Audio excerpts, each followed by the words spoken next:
Hey there, babies. Um, little message here before I go to church. I'll talk about that in a minute, but before I do, I'd like to give you an example of why I say the Bible is not the Word of God. And it doesn't take very long. Just start at the beginning, and you'll get, I don't know, millions of reasons why it cannot possibly be the Word of God.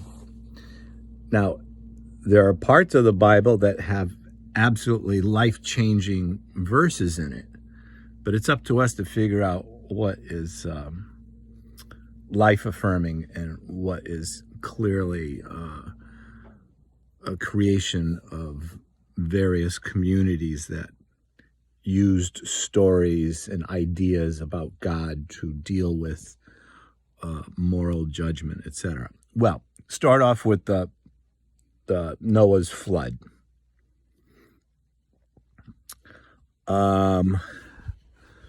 What book is this here? We're in Genesis, right? So, Genesis 6:5. God saw that the wickedness of man was great in the earth, and that every imagination of the thoughts of his heart was only evil continually. And it repented the Lord that he had made man. So God is aghast of the evil of man, and he's sorry he ever made them, or made men. So after the flood, he says this. He smells the burning flesh of Noah's sacrifice of saving Noah and the animals. He smelled a sweet savor, and the Lord said in his heart, I will not again curse the ground any more for man's sake, for the imagination of man's heart is evil from his youth. Neither will I again smite any more every thing living as I have done. And that's in chapter 8. So first he's sorry that he made man, and then he's sorry that he killed him. Not sounding too perfect, not sounding like judgment is dependable. And if it's, if the concern is the wickedness of man and his thoughts, I would say God beats man out as being more wicked in his thoughts, so much so that he's second-guessing himself after eliminating what is estimated to be about 20 million people on the planet at the time, not to mention the animals, etc. All right, so there you have it. That's all I'm going to say about it. So let's move on to what is actually dependable. Behind me, you see a bunch of feather boas in all kinds of colors. And I used to wear those when I would go out dancing in the streets of New Haven whenever I had a chance. About the... in the last 3 or 4 years, I've probably gone out about 1,000 times, I figured out. And what I would do is I would purposely dress in feminine attire, like a dress, a skirt, facial makeup, feather boa, just to make the point that we need more diversity in public life, and we need to take away the judgment against difference. I happen to work with mostly suicidal girls, adolescent girls, and these are all sweethearts, super smart, suicidal, not getting the attention they need at home, and a lot of them have these thoughts because they are transgender or having some kind of gender fluidity challenge that is just not being addressed properly by their parents and their peer group and school. So they end up the schools end up sending them to our small private school where we help them accept who they are, move on with their education, and in about a year or year and a half, they usually go back to their sending school district. Either that or they graduate with us and they go on to college and are successful. So it just occurred to me, about, 3 years ago that this is something that we need to take responsibility for.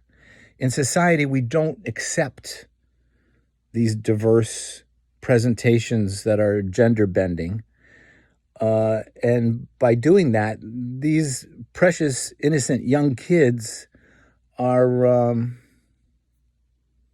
afraid to be who they are. And they don't see much diversity out in life. And instead, they see judgment and they're afraid to be who they are. And that's why they end up possessed of these self-inflicting thoughts, creating harm to themselves and potentially suicide. In this particular group, LGBTQ kids, they're 5 times more likely to seriously consider suicide than any other group.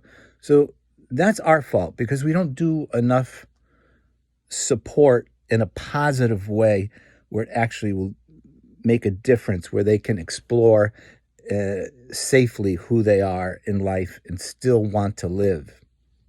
So that's why I decided to go out and I bring like a speaker of not popular, but positive dance music. And for about 2 hours, I would dance in the streets of New Haven, late at night while there's a bunch of people out in restaurants, and just had a huge amount of support from people understanding what I was doing, and just being thankful that I was out there spreading that message that we need to have more diversity in life, not less. Now, I'm not doing it anymore because I got into this relationship with somebody that I thought was going to be lasting. It was kind of an online thing. And then I just got discarded immediately by him,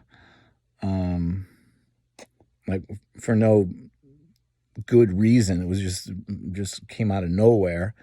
So that was very devastating to me. I was near suicidal myself because my emotions just went from super elated to just devastated and distraught. And God just used the situation just to help refocus me.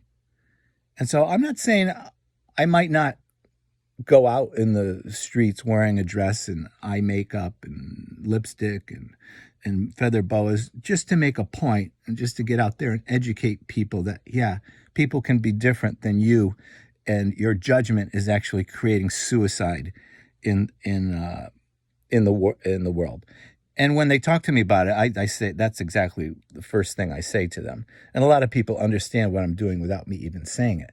However, my point in saying all this is that God used this, in my mind, tragedy to refocus my attention on the real point of life is to have the presence of God and the character of God, which is not the Noah vengeance I just read, but it's rather love, mercy, patience, kindness, wisdom, creativity, love for beauty, all the virtues all societies value. And so because my focus now is on just him building his character in me, I'm perfectly happy.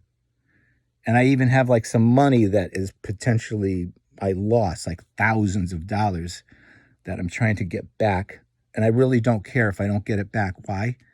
Because God used this so-called tragedy to refocus me on what is most important. So stay tuned. And we'll see if I ever put a feather boa on again in public.